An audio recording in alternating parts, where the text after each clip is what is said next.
In the United States National Park System alone, there are more than 84 million acres of preserved woods, deserts, mountains, and other wilderness, so it's no surprise that in the past 100 years, there have been a number of cases of hikers going missing and just plain creepy things happening. Hello everyone, and welcome back to our channel. I'm your host Emily, and today we'll be counting down our list of the top 10 dark national park mysteries that will never be solved. Number 10.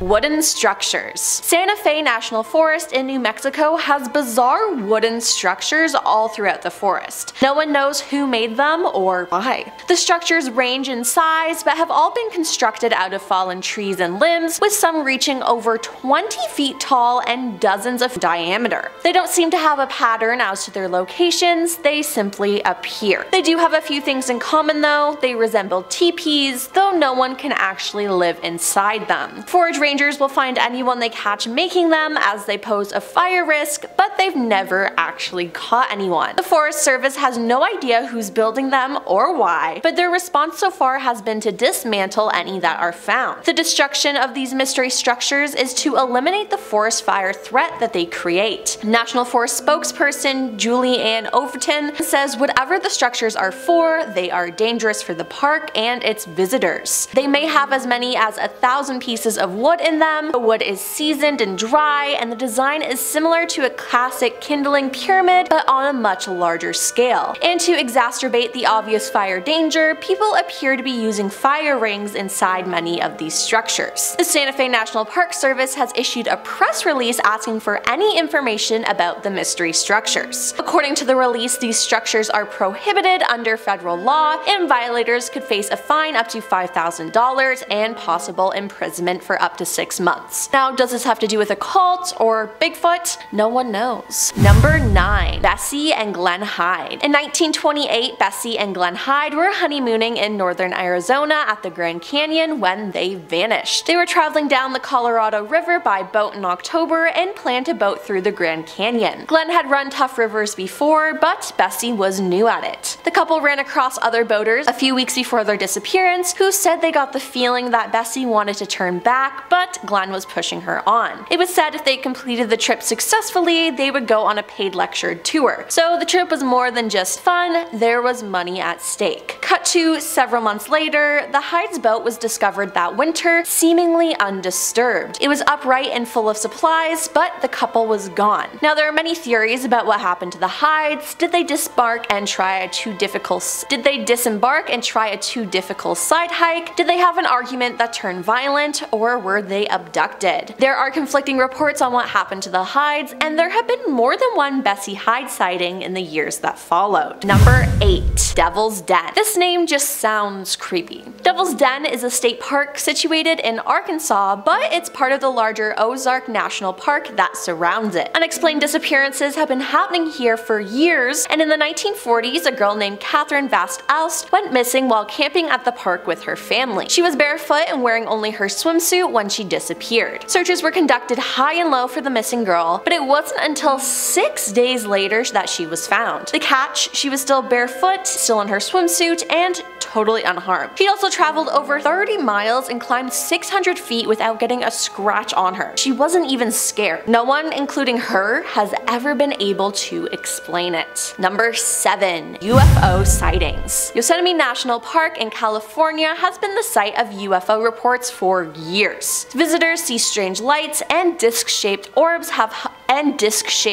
hovering in the sky. Usually they disappear quickly, but people have managed to capture photos and videos to back up their claims. In 2002, several people in different sections of the park saw a lighted disc fly across the sky. It disappeared within minutes, only to be followed by Air Force jets, who circled the area a while, then left. As far as anyone knows, nothing was found, but the pictures and videos remain proof that it was there, whatever it might be. Number 6. Missing missing park ranger. On January 13, 1980, Ranger Paul Fugate disappeared from what should have been a routine hike in Arizona's Chiricahua National Monument. Paul, who was last seen heading out to do a trail check around 2 p.m., told a coworker that they could start closing duties without him if he wasn't back by 4:30 p.m. He was then seen starting down the trailhead, and that was the last any person spoke or saw him. His girlfriend alerted authorities, who undertook a search for him. They first assumed that he had been the victim of an accident and was injured or stranded in the backcountry. However, as the investigation continued and no trace was found, suspicions began to rise. One park volunteer came forward to say that he'd seen Paul in a truck with two strange men, leading some to wonder if he had been kidnapped. Or some proposed he may have simply ditched his old life. Whatever the truth, no trace of Paul has ever been found since that day in 1980. To make things even more difficult, Chiricahua has 17 square miles of canyons, treacherous terrain, and wildlands. The search and rescue teams found absolutely nothing related to the park ranger. Number 5. Bennington Triangle. Paula Weldon was a student at Vermont's Bennington College and was familiar with the Green Mountain National Forest to the east of her college town. According to the Bennington Banner, Paula set off for the trail on December 1st, 1946, telling her roommate, "I'm off for a long walk," and she was wearing relatively light clothing. She apparently hitchhiked to the trail with local Louis Knapp, who gave a ride to a young woman matching her description. He dropped her off near the trail, and the last known person to see her was a watchman named Ernie Whiteman, who warned her about going into the cold landscape. Once it became clear that Paula had gone into the forest but hadn't left, a search was organized, but it was to no avail. Paula was actually one of 6 people who were reported missing near Bennington from 1945 to 1950. Their still unsolved disappearances helped them earn the nickname of the Bennington Triangle for the area. Number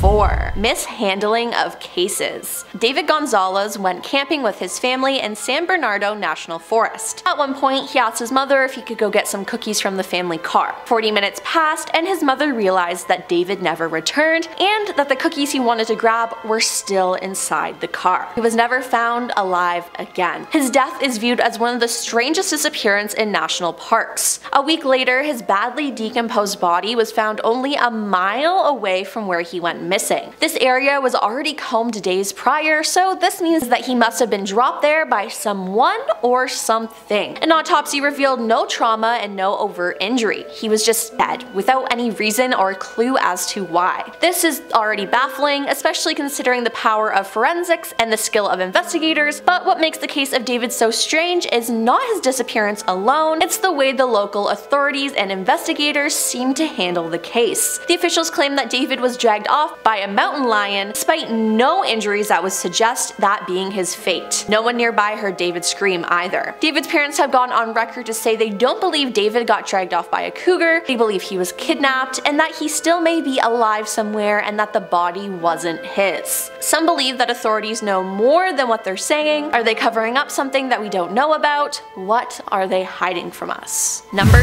3. The missing family. 7.5 months after the Coden family was reportedly missing in 1974, police found their bodies. The Codens had gone camping in the Siskiyou Mountains in Applegate, Oregon over Labor Day weekend in 1974, but failed to show up for dinner at Richard Cohen's mother's house on September 1st. Media accounts from the time described their campsite as undisturbed, as if the family left abruptly. Investigators had later assumed that they had been abducted. Their bodies were then discovered in April 1975, about 100 feet from the campsite. Richard's body was found tied to a tree, while the bodies of his wife, son, and daughter were found in a cave with rocks sealing the entrance. Dwayne Lee Little, a criminal serving 2 life sentences, allegedly confessed to a fellow inmate that he ended the life of the Codens while on parole. But there was no conviction, and the case remains open. Number 2. The Yucca Man. Few people can confidently tell you what exactly is the nature of being popularly known as the Yucca Man. Spotted around California's Joshua Tree National Park, Yucca Man has been variously interpreted as an unknown but real cryptid. Longreads notes that many reports of the Yucca Man began to arise in the 1970s when more and more people were settling the area with housing developments and exploring the park through hiking and camping. People report that the creature is often announced by its gut-wrenching body odor odor, while others have spotted its massive hulk amongst the brush or seen huge footprints in the soil. Many agree that it's covered in hair and often sports glowing red eyes. Even military personnel at nearby Edwards Air Force Base have encountered a very similar creature nicknamed Blue Eyes. Whatever the creature is, it sounds terrifying to me. And coming in at number 1 is cave systems. Dennis Martin was on a camping trip near the Tennessee-North Carolina state line with his family in the summer of 1969. It was an annual Father's Day tradition. They headed to Smoky Mountain National Park to camp in Hyde. Now Dennis and his brothers had planned a prank. They were going to hide separately in the bush and jump out on different sides of the campsite to scare them. They did the prank, but then they realized that Dennis was missing. Family, park rangers, and other hikers spread out to search for Dennis almost immediately, but he was nowhere to be found. That evening there was heavy rainfall, which is bad news when you're trying to track someone. The search for Dennis became the largest in National Park Service history. One of the people searching was Park Ranger Dwight McCarter, who had successfully tracked down hundreds of missing persons. Dwight was a seasoned tracker, and he was struck by the complete lack of any sort of tracks. Dennis seemed to have disappeared completely, leaving no trace at all. Now, people's disappearances at national parks have prompted people to question how a map of missing persons in the US lines up with America's largest cave systems. Are these people disappearing and being taken to these caves by cave people, animals, or some sort of creature? The mystery still remains, but I think caves are the best place to look for our answers. Well, that's all for our list of the top 10 dark national park mysteries that will never be solved. Do you have any creepy national park stories? Let us know in the comments down below, and hey, why not like and subscribe while you're down there? I'm your host Emily, and I'll see you next time. Peace.